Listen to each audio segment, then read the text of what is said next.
안녕하세요. 반갑습니다. 안녕하십니까. 안녕하세요. 네, 이란 전쟁, 네, 중동 전쟁이라고 요새 얘기하더라고요. 예. 이게 뭐 이란이 또 주변 아랍 국가들을 다 막 때리다 보니까 이게 예. 중동 전쟁이라고 요즘에는 얘기하는 것 같아요. 그죠? 사실은 그게 이제 이란이 만들고 싶은 프레임이죠. 아, 예. 그러니까 일단은 이런 측면에서 보통 우리가 전쟁이라고 얘기하면은 뭐 잘 아시겠습니다만은 전쟁을 어떻게 정리할 거냐. 이제 전통적 정의는 사망자, 전쟁은 사망자 1000명이 넘어갈 때 전쟁이라고 표현을 합니다. 그래서 사실 뭐 이미 이제 1000명은 확실하게 넘겼기 때문에 예, 그래서 전쟁이라고 얘기를 할 수가 있는 상황이고요. 그다음에 지금 이제 말씀하신 대로 중동 전쟁이라고 표현하는 것은 지금 우리 정부가 이렇게 지금 얘기를 한 것 같은데 이 부분은 이제 중동 전체가 지금 어떤 전쟁에 영향을 받고 있다라는 의미로 이제 해석하신 거. 영향을 받고 영향을 있다. 받고 있다. 근데 사실 네. 전쟁 자체로만 놓고 봤을 때는 미국, 이스라엘, 이란 전쟁, 그렇게 불러야 되겠죠? 혹은 이제 그죠? 아니면 예, 뭐 미국에서는 그냥 이란 워라고 이란 워 부르고 그렇게 있습니다. 부르나요? 네, 예. 그런 거 같죠? 예. 네, 일단 저기 오늘 라이브는 이란 전쟁, 네, 이란 워 그렇게 예. 부르겠습니다. 예. 그래서 이란 전쟁과 관련해서 오늘 라이브 하겠습니다. 네, 지난주에 뭐 미국 갔다 와서 사실 좀 더 빨리 하려고 했는데 우리 양욱 연구위원님 모시느라고 네, 아유, 시간 죄송합니다. 네, 좀 늦었습니다. 예. 네, 예. 제가 그래도 뭐 이란 관련된 여러 전문가들도 있는데 아무래도 제가 보니까 군사 전략에 또 예. 전문가를 모시는 게 좀 더 나은 것 같아서요. 네. 일단 먼저 소개부터 드리겠습니다. 우리 양옥 지금 아산정책연구원 연구위원님. 예. 예. 네. 제가 소개할까요? 제가 예, 소개해 드릴게요. 아, 예, 네. 알겠습니다. 예. 네, 국방대학교 군사전략 박사님이시고요. 예. 네, 현재 또 하남대학교 국방전략대학원 겸교수, 또 외교부 정책자문위원, 한미연합사 정책자문위원. 많네요. 정책자문위원은. 네, 육군, 공군 예. 정책자문위원, 전 국가안보실 국방부 합참 예. 정책자문위원. 예. 그러니까 군사 전략하고 또 외교부 쪽에 되게 예. 자문을 많이 하시죠, 그죠? 아무래도 이제 북핵 문제 때문에 제가 좀 말씀 많이 드렸고요. 뭐 네. 이외에도 사실 전쟁 관련 분석이 제 주 일이다 보니까 아무래도 조금 뭐 도움이 될 수 있는 데는 최대한 도움 드리려고 노력하고 있습니다. 네, 그래서 예전에 제가 또 전쟁 관련, 국제 전쟁 관련해서 많이 또 자문도 많이 받고 했는데, 그 사이에 또 몇 년이 지나다 보니까 나이도 좀 드셔서 예, 이제 예. 그때 굉장히 젊으셨는데, 근데 예. 아까 그 화면에는 굉장히 앳된 모습의 사진이 죄송합니다. 예, 죄송합니다. 예. 저 뽀샵이 너무 많이 됐습니다. 죄송합니다. 네. 예. 네, 반갑습니다. 오늘 그래서 군사 전략가로서의 예. 날카로운 면모, 예. 여러분께 좋은 또 예. 그런 전략적인 부분도 여러분 평소에 접하지 못하는 것들 정보를 여러분께 알려드리도록 하겠습니다.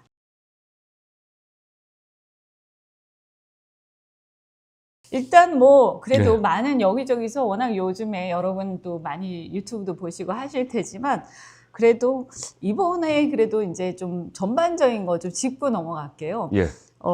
이번에 이제 미국, 이스라엘이 이제 사실 이제 이란을 공격을 하면서 예. 기습적인 공격을 하면서 시작이 되지 않았습니까? 맞습니다. 사실 이제 마두로 그 전에 올 초에 베네수엘라를 갑자기 공격해서 마두로 대통령을 체포를 했잖아요. 네. 그리고 나서 갑자기 또 예. 이란에 한 40명 정도가 이렇게 그 사망을 했죠. 그죠? 맞습니다. 예. 네, 그러면서 이 전쟁이 시작이 됐는데요. 그런데 저는 뭐 그렇게 하고 금방 끝날 줄 알았어요. 예. 근데 기장이 이제 지금 길어지고 있는데 예. 이 전쟁은 왜 시작되었는가? 그리고 목표는 뭘까? 이거에 대해서 한번 말씀을 좀 해주시죠. 뭐 일단 가장 제일 직접적인 배경은요, 역시 핵입니다. 네. 예. 지금 이 전쟁은 기본적으로는 그 작년에 있었던 12일 전쟁의 연장선상에 있다고 보셔야 돼요. 12일 전쟁. 예. 12day war라고 해서 이제 네. 6월 13일에 시작이 돼서 25일까지 10일 동안 이제 진행된 전쟁이고요. 예, 이 전쟁이 결국 뭐였냐 하면은 사실 조금 더 거슬러 올라가야 됩니다. 작년 6월에. 예, 그거 이제 사실 다 기억을 잘 못하실 수도 있어요. 예, 네. 작년 6월에 보면은 이제 이스라엘이 네. 이란에 대해 군사작전을 펼쳤습니다. 근데 이것도 갑작스럽게 일어난 것이 아니라 원래 이제 기억하실지 모르겠지만 2024년에 네. 2년 전에 그 4월과 11월 정도에 두 차례 이란과 이스라엘이 서로 미사일을 주고받은 적이 있습니다. 예, 혹시 네. 기억하시겠지만 그때 네, 네. 이란이 섞어 쏘기를 해가지고 해서 이스라엘 공격을 네, 했고 네. 이스라엘이 처음에 대부분 잘 막아냈고요. 네. 그리고 이제 보복을 했죠. 네, 그러고 네. 난 다음에 이제 그해 2024년 말에 네. 다시 이제 또 서로 공격을 주고받은 적이 있습니다. 네. 사실 그때 공격에서 이스라엘이 이란에게 한 방을 먹였다라고 얘기를 할 수 있는 것이 핵심 그 방공 체계를 무너뜨립니다. 그러면서 타진을 해봅니다.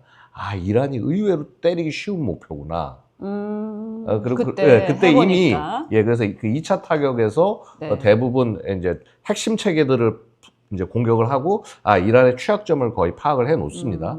그다음에 2025년 6월에 이 우리가 12일 전쟁으로 부르는 이 전쟁에서 네. 뭘 하냐면 핵 시설을 공격을 합니다. 네. 그러니까 아시다시피 그때 이제 이스라엘이 계속 얘기해 온 게 뭐냐면 이란이 이 소위 농축을 우라늄 농축을 고농축 우라늄이 무려 농축도가 60%에 이르렀다라고 얘기합니다. 네. 60%라고 하면 잘 이해가 안 되실 수 있는데요.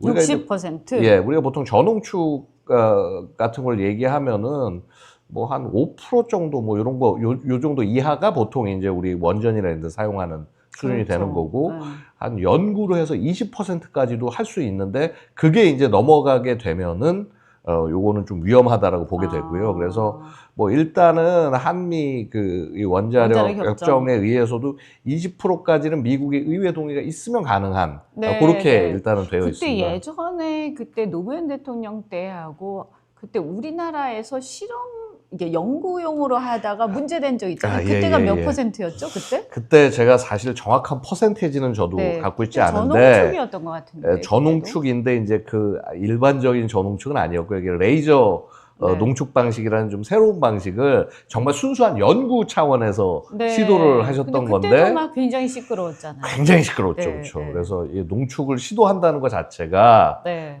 굉장히 위험한 일이고요. 사실은 이게 이 농축도가 한 60% 정도가 넘어가면은 사실 이미 무기화가 거의 된 단계라고 봐야 되는데 네. 물론 이제 이게 뭐냐면 이게 60%만 갖고는 부족하다고 얘기하는 왜 그러냐면 현대의 무기에는 네. 이제 얘를 탄두에 집어넣어야 되지 않습니까? 미사일이라든가 네. 뭐 아니면 폭탄에 탄두 형태로 집어넣어야 되는데 탄두 형태로 집어넣으려면 굉장히 작아져야 돼요. 네. 그러니까 소위 소형화, 경량화가 이루어져야 되고요. 네. 소형화, 경량화 상태를 이루게 하려면 네. 핵물질 농축이 80에서 90% 이상, 90% 이상이 제일 적합하죠. 예. 90% 이상이 돼야 되는 겁니다. 그래서 네. 지금 60% 이 단계에서 곧바로 이란이 갖고 있는 미사일에 이런 데 실어봐야 이 핵 무기로서 쓰기는 한계가 있겠습니다만은요. 근데 이 60%에서 80%, 90%까지 가는 게 생각보다 어렵지 않다라고 저는 이해하고 있습니다.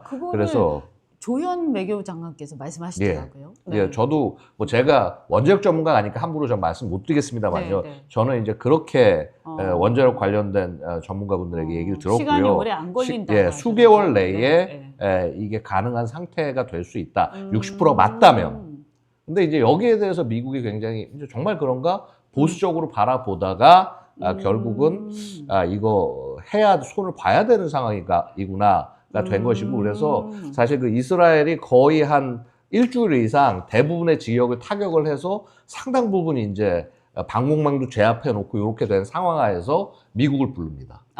미국을 불러서 포르도에 있는 시설 거기 지하 너무 깊숙이 있어서 이스라엘이 보유한 벙커버스터로는 제거가 불가능한 지역이라고 판단해서 미국을 불러들였고요. 미국이 아마도 처음에 이거를 그렇게 기꺼이 참여한 것은 아니지만 결국 이스라엘이 기회의 창을 만드니까 그걸 활용을 해서 결국은 그 B2 폭격기 6대를 투입을 하고 그래서 거기서 이 폭탄들을 투하해서 벙커버스터라는 폭탄을 투하해서 그렇게 해서 이제 당시에 제거했다 이렇게 알려졌습니다.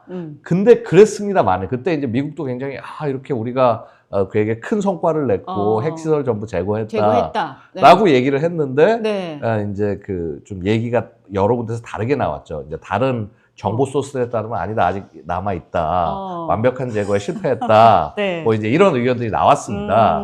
그래서 그러면서 사실은 또 그렇게 타격한 이후에도 계속 미국은 또 이란과 협상을 하고 있었고요. 예. 그래서 그 뒤에 계속 이제 협상이 맞습니다. 이어진 거군요. 네. 네. 그렇게 해서 어떻게 보면 이제 미국이 조금 더 이제 그 100% 성공하지 못했다고 하더라도 상대적으로 유리한 위치에서 협상의 흐름을 끌어가고 있다, 끌어갈 수 있다라고 하면 미국은 판단했을 겁니다. 네. 자, 그러던 것이 갑자기 2월 28일까 3월 1일 그죠? 이전 날로는 갑자기 작전이 시작이 된 거죠. 그러니까 이게 제가 전반적으로 봤을 때 여태까지 미국의 어떤 작전 양상이나 모습을 봤을 때는 좀 너무 빨리 진행이 된 건 맞는 것 같습니다. 그러니까 약간 갑작스러운 뭐랄까 예. 뭔가 조금 하여튼 그래요. 예. 그러니까 그 부분을 말씀드리면 원래 네. 이란 같은 지역에서 차라리 미국이 지금과 같이 원거리 타격으로 작전을 수행하려고 한다면은요, 네. 차라리 여름 쪽이 훨씬 더 좋습니다. 이란 군 자체가 활동이나 이런 것들이 더 한계가 있을 수밖에 없고요. 작전에 좀 그쪽에 어려움이 더 있습니다. 더 이렇게. 예. 그쪽에 행동이나 이런 게 제한될 때였으면 더 좋았을 텐데. 자, 그 다음에 또 이제 미국이 이제 보면은 시기상 일단 이상하다는 거 하나랑요. 또 하나는 뭐냐면 이게 미국이 아무리 공습 위주의 지금 작전을 펼친다고 하더라도 원래는 이렇게 이 예비대 성격으로 지상군들을 전진 배치시켜 놓고 전쟁을 시작을 하는 게 맞습니다. 네. 근데 지금 보다 보면 전쟁한 지 한 일주일 만에 뭐 80일 공수사단을 뭐 투입할 수 있다 얘기가 일주일 뒤에 나오고.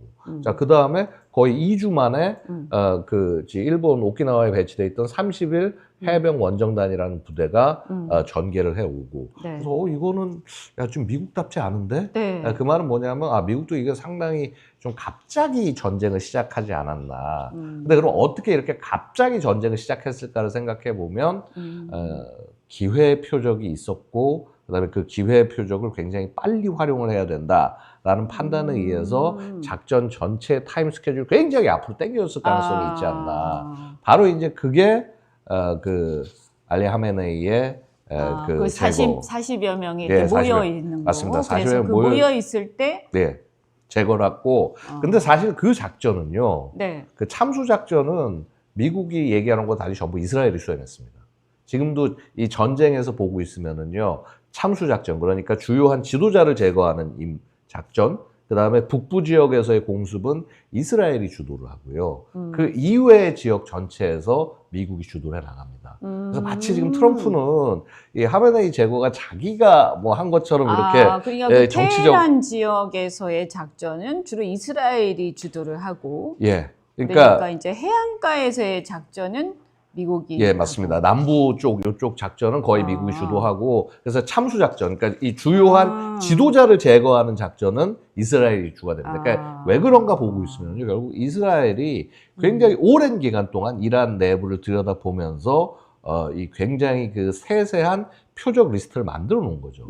그래서 그동안 쭉 만들어 왔던 것들을 이번에 거의 이제 한 번에 쓸어내는 뭐 이미 그 작년에 12일 전쟁에서도 많은 표적을 제거했다고 하지만은요, 이번에 제거하는 걸 보고 있으면은 뭐 알리 하메네이도 그렇고 심지어 핵과학자들도 굉장히 많이 작년 공습에도 핵과학자가 적용이 됐는데 이번에도 또 포함이 됐어요. 그리고 심지어는 뭐 지금 대학, 그것도 결국 그건 무슨 말인가 하면 핵을 개발하고 연구할 수 있는 인원들까지. 그 핵 과학자들과 그 핵을 연구하는 이제 집단까지. 이게 뭐 사실 뭐 이제 이것이 과연 옳은 방법이냐, 뭐 이 부분에 대해서는 저는 뭐 동의하진 않습니다. 동의하기 되게 어려운데, 근데 뭐 그런 부분들을 떠나서, 그러니까 전쟁의 목적이 승리라고 한다면 이스라엘 입장에서는 반드시 해야 될 작전이었겠죠. 이스라엘 입장이 그렇죠. 왜냐하면 이스라엘이 볼 때는 이게 뭐 제가 보면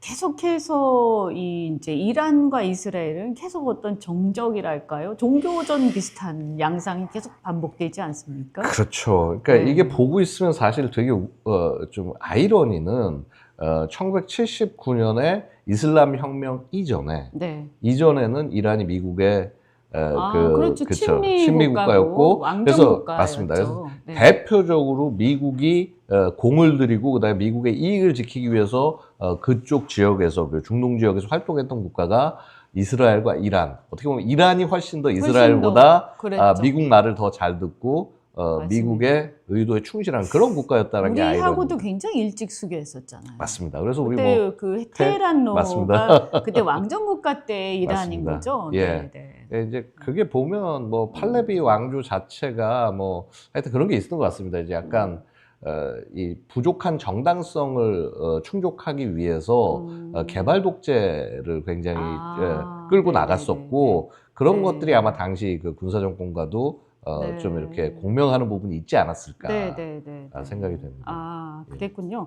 그래서 어쨌든 이 40명이 모여 있다 보니까 그래서 이 하메네이뿐만이 아니라 그때 뭐 이렇게 여러 장군들하고 다 예, 맞습니다. 모여 예, 있다 보니까 그 순간을 갖다가 어쨌든 이 정보를 접하고 맞습니다. 이거를 때려야 되겠다. 예. 그러니까 어떻게 보면 저는 그 생각을 했을 것 예. 같아요. 그 마두로를 그때 이제 그 체포했을 때처럼 이 사람만 어떻게 하면 해결된다 이런 그렇죠. 생각을 한 것 같기도 하고요. 글쎄요, 뭐 사실 그렇게 생각했다면 굉장히 좀 안타까운 일입니다. 자, 어쨌거나 그 말씀대로요, 이 네. 참수 작전의 어려움이 사실 이런 겁니다. 그러니까 참수라고 하는 게 사실은 하고 나서보다는 실행하기 직전에 그리고 실행할 수 있고 그게 능력이 대단하다. 이때 정말 어떻게 보면 압박감을 더 크게 느끼는 거고요. 네. 막상 실행되고 나니까 지금 내가 누구하고 얘기를 해야 되는지, 지금 얘기하고 있는 대상이 맞는지, 자, 이런 거에 대한 걱정이 되게 커지고 그 뒤에 이제 맞습니다. 협상을 해야 되는데 그다음에 협상 자체가 잘 끊어지지 않고요. 결국 이건 뭐냐 하면요. 이란도 이런 참수 작전의 가능성들을 충분히 인지하고 있고 이후에 지금 이란의 국가 체제 자체가 참수해도 돌아갈 수 있는 체제를 만들어 놨다. 저는 이렇게 평가를 합니다. 그래서 지금 이제 일어나는 굉장히 다양한 반격들이 있지 않습니까? 이란의 반격. 이거는 저는 거의 이 후대 지도자가 나와서 확실히 이란을 장악해서 하는 것이 아니라 이미 시나리오가 있어요. 예, 이미 갖춰져 있는 프로토콜에 따라서 이 주변국들을 공격하고 하는 것들이 이거에 따른 것이라고 저는 그 이해를 시나리오가 하고 있습니다. 있다. 예, 충분히 예. 사실 어떻게 보면 말씀하신 대로 이미 이제 24년부터 협상이 계속 진행이 되고 작은 전쟁들이 계속 있어 왔기 때문에 그죠? 그래서 그때부터 이렇게 미국이 공격을 할 경우에 그때 어떻게 한다라는 것들이 있었다. 그러면 이제 알리 하메네이가 죽었을 경우에 그러면 그 다음에 어떻게 한다. 지금 무스타파 하메네이는 그러면 지금 살아 있는 겁니까? 근데 사실은요 이거를 진짜 굉장히 많이 궁금해하시는데요.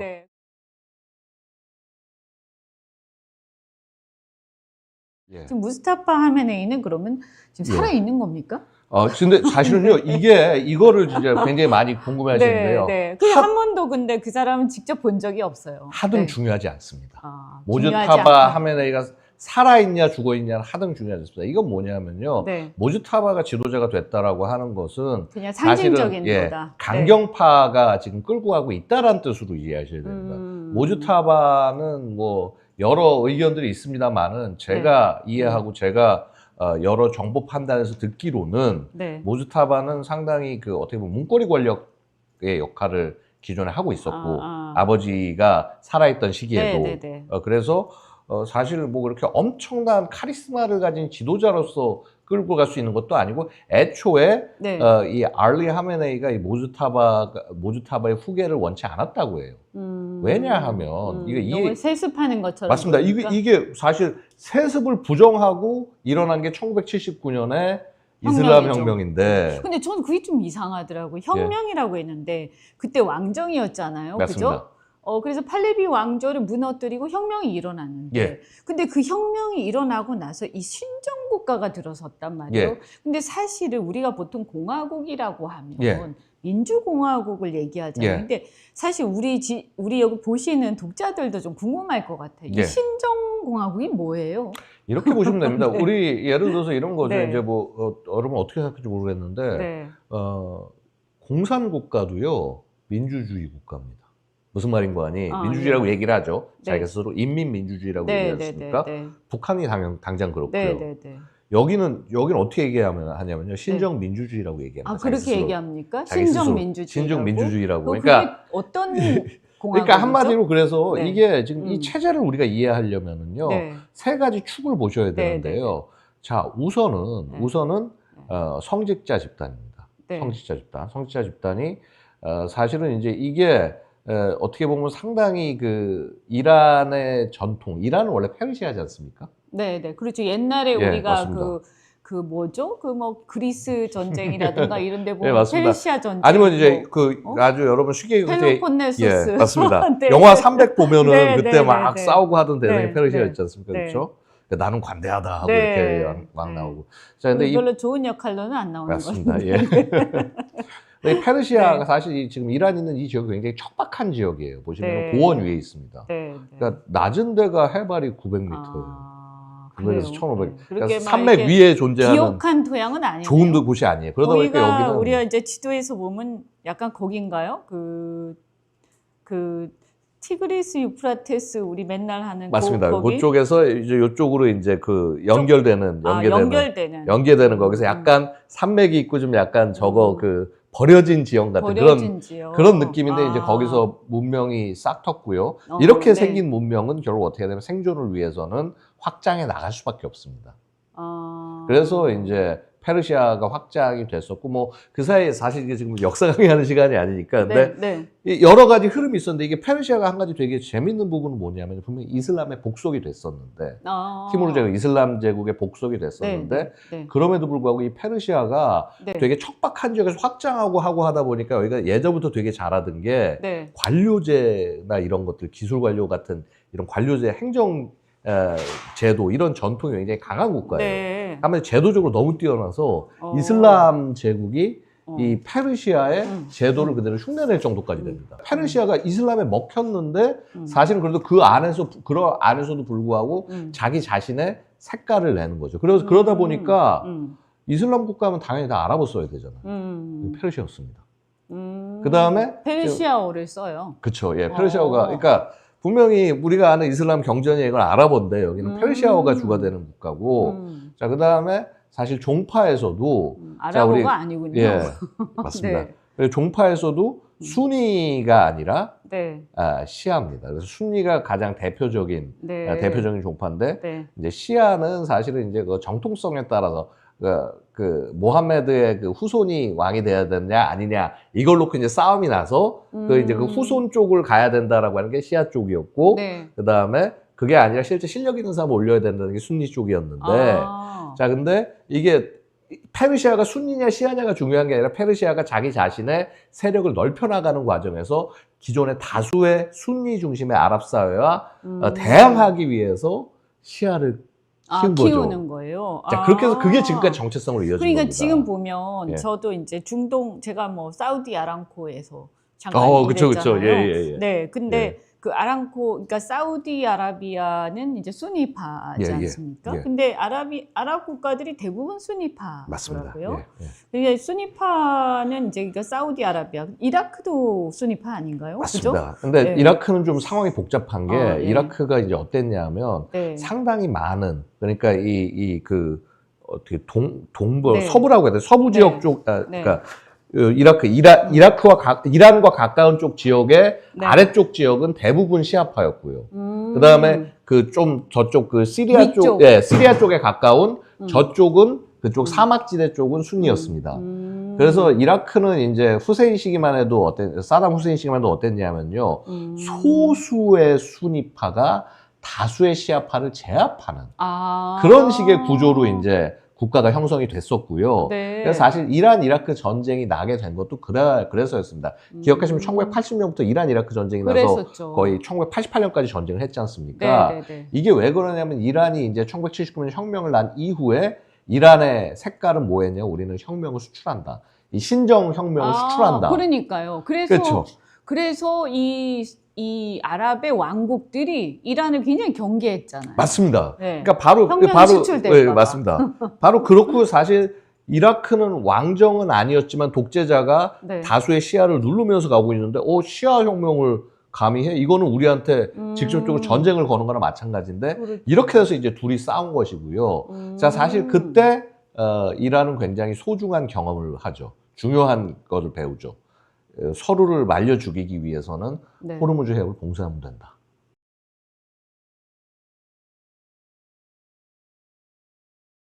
서로를 말려 죽이기 위해서는 네. 호르무즈 해협을 봉쇄하면 된다. 아, 그때부터 이미 그런 얘기가 나왔습니까? 그때부터 이미 한 1985년, 84년, 85년 이때부터 이란과 이라크가 서로를 죽이기 위해서요. 네. 양국에서 이렇게 그 석유를 가져가는 국가들에 대해서 공격을 합니다. 그래서 이제 탱커 워라고 부르고요. 유조선 전쟁이라고 부르고. 유조선 전쟁. 예. 그리고 그때 사실은 아마 우리의 네. 선박도 피해를 입은 적이 있었습니다. 그렇게 그때도. 전 세계 국가들이 피해를 입으니까 네. 그러니까 그 미국이 그때 이제 앞장서서 그쪽 네. 지역에서 작전을 하죠. 꽤 오랜 기간 동안 작전을 하고요. 네.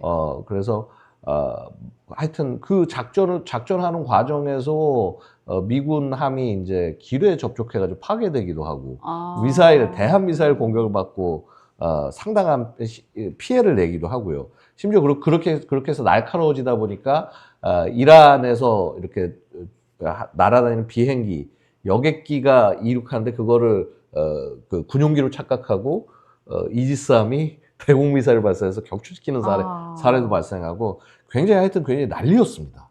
난리 중에 난리였고 그러다 보니까 이제 이쪽 지역에 특히 호르무즈 해협 중심으로 해서 고속정들이 기습적으로 이렇게 이 선박들을 공격하는 일들이 잦아지다 보니까 네. 미군이 당시에 어떤 일을 하냐면 특수부대와 그 공격 헬기를 투입을 해서 네. 거기서 이제 초계 임무를 수행을 하는데 바다 위에서 초계 임무를 수행할 수 없지 않습니까? 네.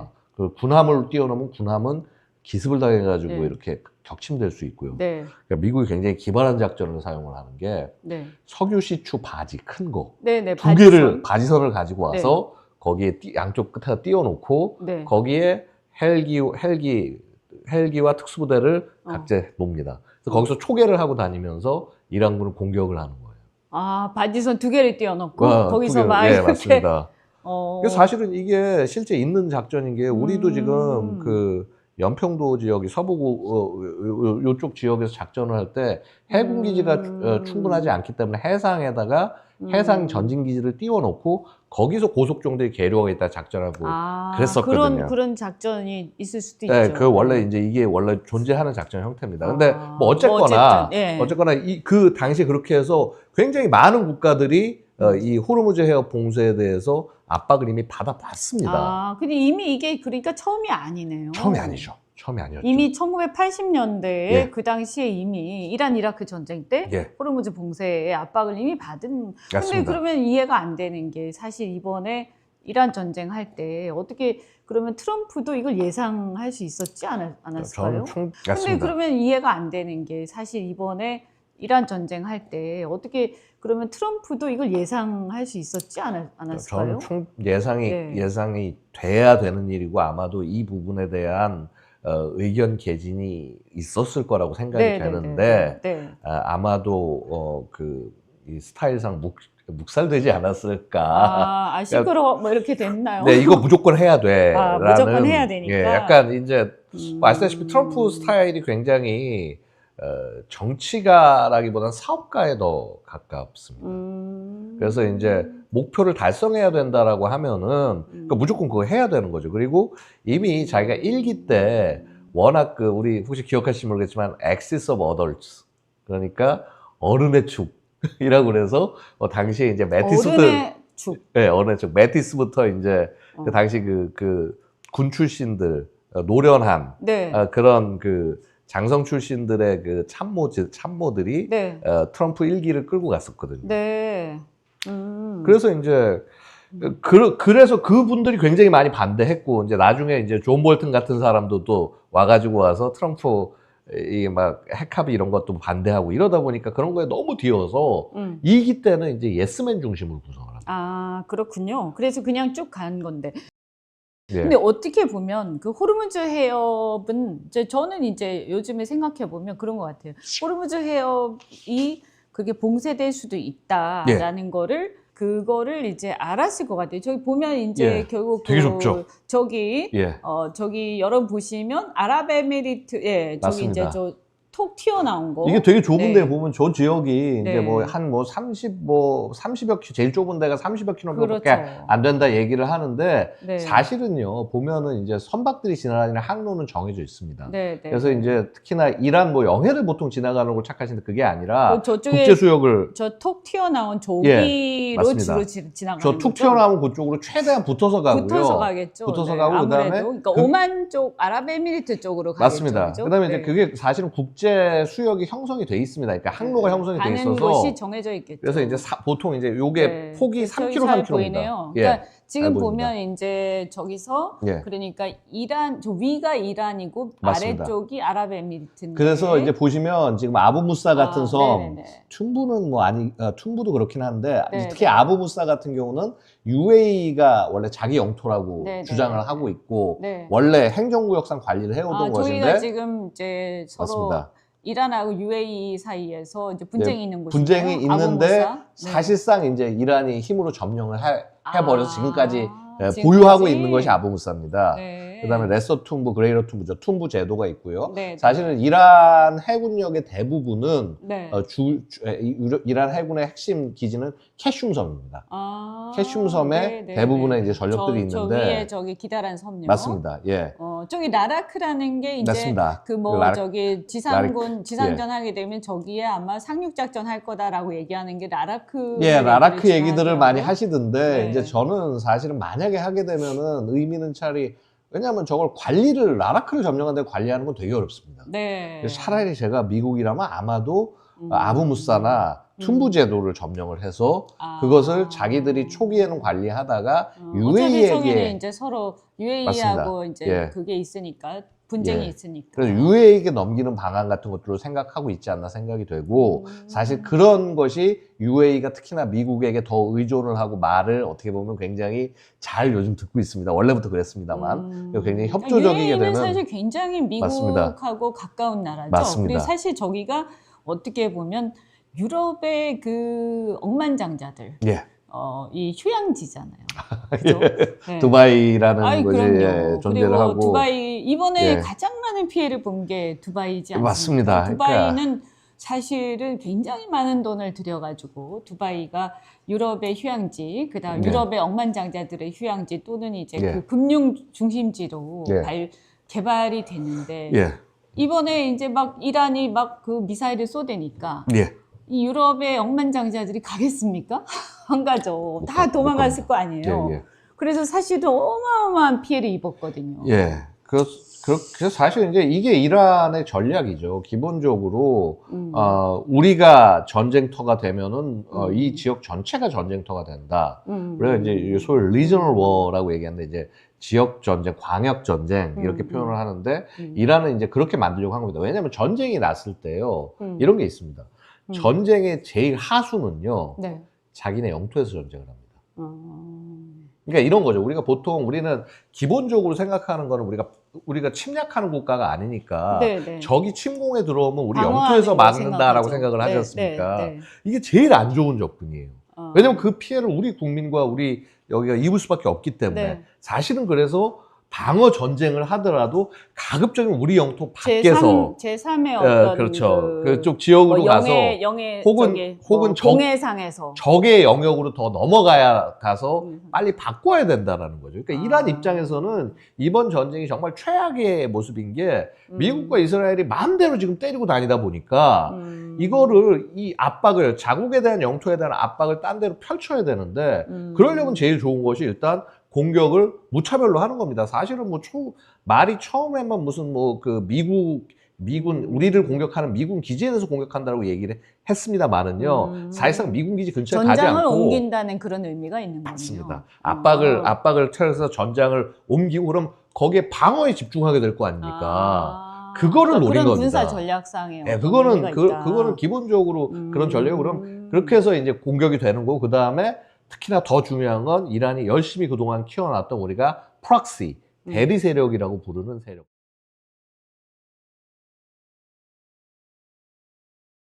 특히나 더 중요한 건 이란이 열심히 그동안 키워놨던 우리가 프락시 대리 세력이라고 부르는 세력들. 네. 이들이 해외에서 작전을 해줘서 네. 이게 관심을 돌려줘야 네. 이란에 대해 가해지는 압박이 줄어드는 거죠. 아. 그렇기 때문에 네. 헤즈볼라 이미 상당히 2024년에 지도부 이러면서 상당히 괴멸된 조직인데 그 조직을 어쨌거나 그래도 야 이거 너희 이제 우리가 죽으면 너희도 죽는다.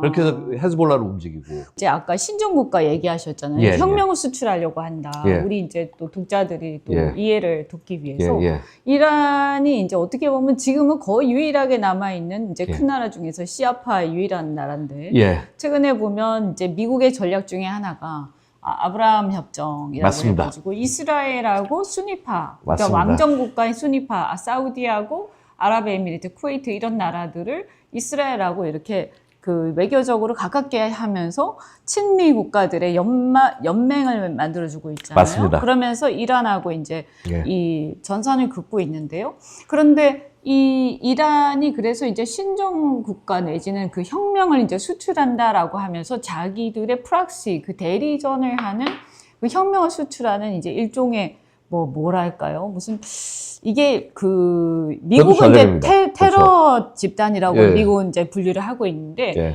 그 대리 국가가 지금 이제 말씀하신 헤즈볼라는 지금 그 어디에 있는 거죠? 헤즈볼라가 레바논에 그 있습니다. 레바논에 맞습니다. 있잖아요. 예. 레바논이 어디 있습니까? 예, 그 저쪽 위쪽에 있습니다. 위에 예루살렘 예. 위에 예, 그러니까 맞습니다. 이스라엘 바로 위에 있는 맞습니다. 거고요. 예. 그다음에 얼마 전에 이제 시리아 같은 경우에는 상당히 이제 이스라엘이 거의 무력화시킨 거 아닙니까? 저기도. 그렇죠. 그러니까 네. 이렇게 보시면 됩니다. 이제 말씀 잘 주셨는데요. 네. 바로 말씀하신 그 아브라함 협정이요. 네. 2023년 10월에 네. 이스라엘 하마스 전쟁의 원인이 됩니다. 네. 뭐냐 하면 이제 그 아브라함 협정이 사실 재작년이죠. 그죠? 맞습니다. 그러니까 그때 보면 하마스 전쟁 그 가자 지구를 이스라엘이 맞습니다. 공격을 해서 거의 초토화시키는데 그게 그때 이제 하마스 전쟁이죠. 그렇죠. 왜냐면 그 하마스가 그때 왜 그런 자살 공격을 왜 했냐? 누가 봐도 자살 공격이. 그러니까 이게 이란의 뭐냐면 대리죠. 당시 입장에서 뭐였냐면요. 하마스는요. 네. 원래 하마스는 정확히 얘기하면은 이란의 대리 세력으로 들어간 게 굉장히 좀 뒤늦게 들어갔어요. 이란의 대리 세력. 네.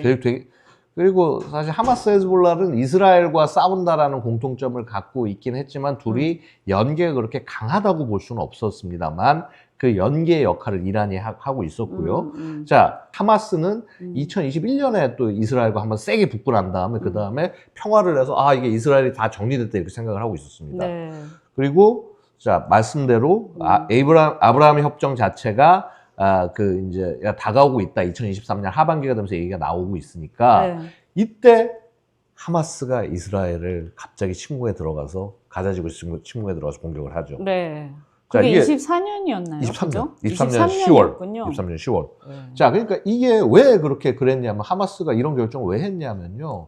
자, 만약에 이스라엘과 사우디가 서로 손을 잡고 그래서 중동 지역이 순리와 이스라엘이 평화를 이루고 나면 자연스럽게 이란은 고립될 수밖에 없다는 고립되는 거죠. 그게 이제 그렇죠. 미국의 작전이었잖아요. 미국의 계획이었고 그래서 이걸 막게 하려면 그래서 소위 순리 국가들이 이스라엘과 손을 못 잡게 하려면은 네. 결국 그 순니파의 그 세력이었던 그 순니파 계열의 테러 집단이라고 얘기할 수 있는 이거 테러 집단으로 안 보시는 분도 있습니다만 네. 어쨌든 미국은 그렇게 분류를 하는 거죠. 네. 자, 하마스가 공격을 해 들어가고 그다음에 하마스를 분명히 제거하겠다고 가자지구 들어와서 저렇게 거의 쑥대밭 만들 게 너무 명백했거든요. 그러니까 이렇게 되니까 어떻게 됩니까? 대리 세력. 예. 예.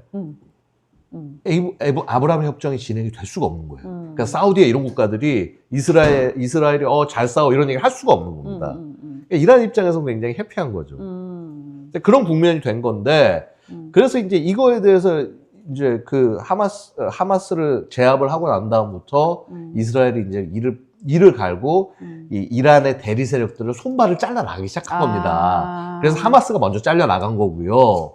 자, 그 다음에 2024년에 헤즈볼라 지휘부가 잘려나갔고, 그 다음에 시리아에 있던 세력들 공격하고, 자, 그래서 심지어 시리아에 있던 세력들을 공격하면서, 쿠두스군이라고 해서 이제 해외에서 작전하는 정보부 같은 그 부대 지휘관이, 이란군 지휘관이 사망을 하니까, 이란 그 혁명수비대 지휘관이 사망을 하니까, 그래서 그러니까 이란이 2024년 4월에 이스라엘에 이걸 날린 겁니다, 미사일을.